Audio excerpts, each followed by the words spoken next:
just here down by the canal here in Cheshire.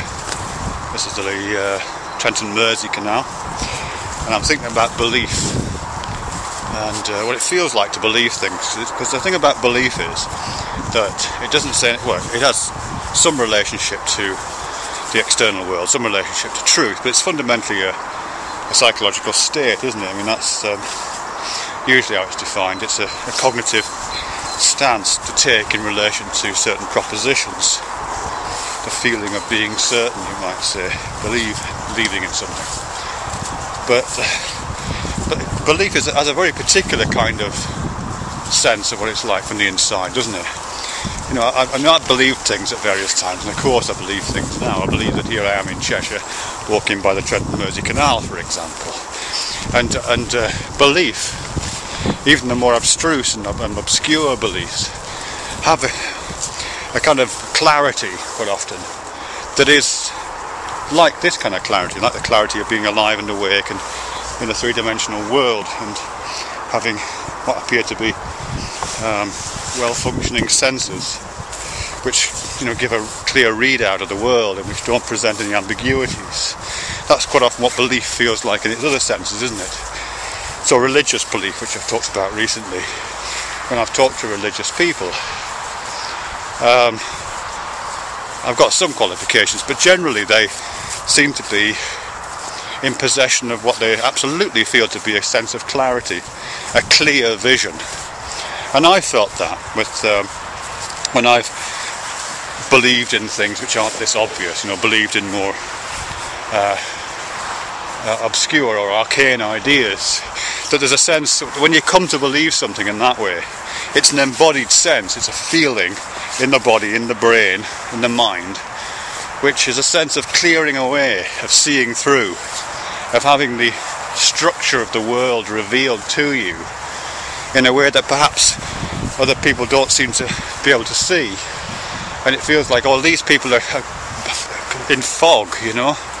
I climbed up a mountain a couple of days ago with the kids, and you come out of the clear light at the bottom and you move upwards into the fog, which is a beautiful sensation. Well, that's what happened to me on that day anyway, at least. Because it's a reversal of the usual picture, isn't it? Usually climbing upwards gives you a sense of clarity and oversight. But in that experience it didn't. So yeah, so it's... sorry, that's a bit of a diversion, but the sense of believing, the sense of being certain about something, particularly the big pictures of the world, the ones that religion offers, or ideologies offer, is this sense of, I can see clearly now the rain has gone, even though it hasn't here in Cheshire, and you can see no obstacles in your way, and everybody else who doesn't agree with your position, you would think, oh, they're still caught in the fog of the world, there are obstacles in their way of seeing. But I know that not to be true, or I know that feeling of clarity is one to be careful about. I mean, just like in this real world of Cheshire, here I am, walking through space and time in Cheshire, but I know that there's more to the physical world than what I'm experiencing right now. I kind of know that. I can't access it, you know, I don't know how many dimensions there are, let's say there's 11, but there certainly isn't just the through space and one of time that there appears to be to me. I kind of know that, you know, I have to believe that because there's really good evidence to suggest that, and I know that my feeling of being alive and awake in this world, in the way that exactly as it appears to me now, is just a world of appearance, and I'm not exactly being fooled, but I'm not seeing the entirety of the world, even though that's the gold standard for clarity, the gold standard for the real world is this. And this isn't quite adequate. So where am I going with that? Oh yeah, so I have to be careful about it. If I have to be careful about the physical material world that I'm walking around in, because we know that physics tells us this isn't how it really is. I can't help using the word really, but there's better ways of describing it than the ones my senses are doing for me right now, let me put it that way.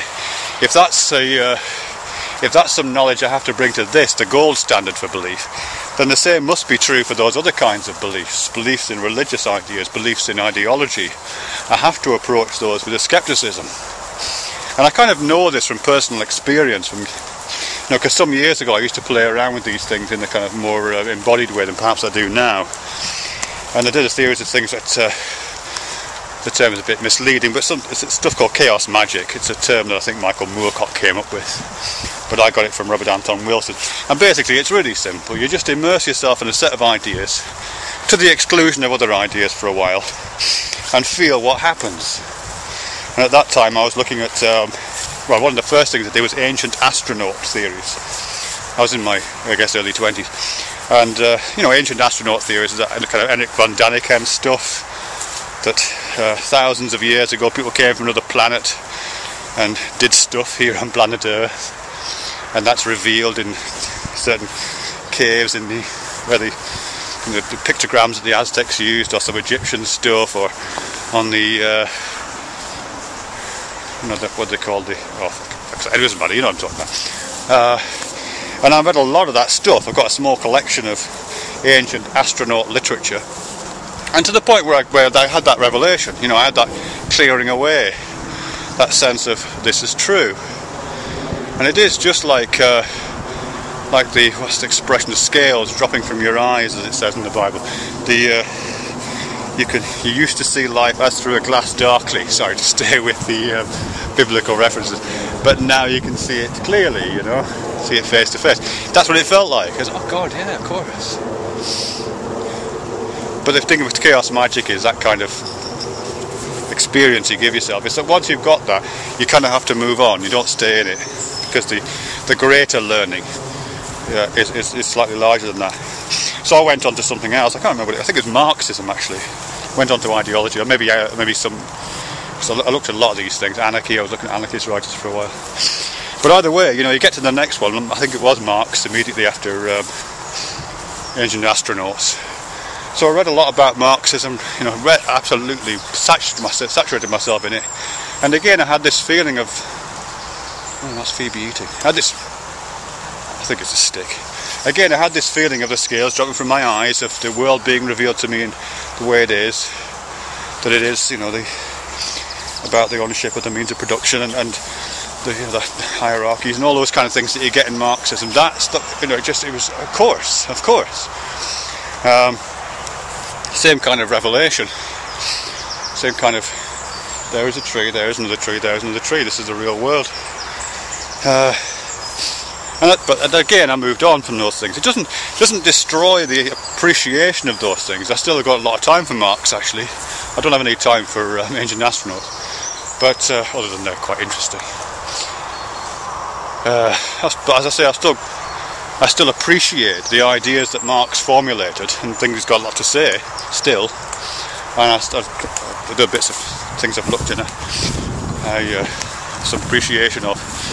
But I recognise now, as a result of doing all those things, that sense of clarity is me doing it. You know, the revelation of the world as it really is, through immersion in a particular theoretical viewpoint, to the point where you stop thinking it's a theoretical viewpoint and think you are seeing clearly now the rain has gone, is an illusion. And you have to put away those childish things and just try to be sceptical, really. It doesn't paralyse you, it just stops you being a clockwork mouse running through what you think to be reality, I think. Anyway, that's all. It's called chaos magic, but it's more like the magic of second attention. I'll do a separate video about that. Carlos Castaneda in his Travels of Don Juan and those books talks about second attention. It's not really anything to do with magic in the hocus pocus sense of the word. It's something else. Anyway, that's that really. So here, pissing now with rain in glorious Cheshire with my dog. What world are you in, Phoebes? Phoebe? What's the world like? Well, it's about chasing rabbits, really.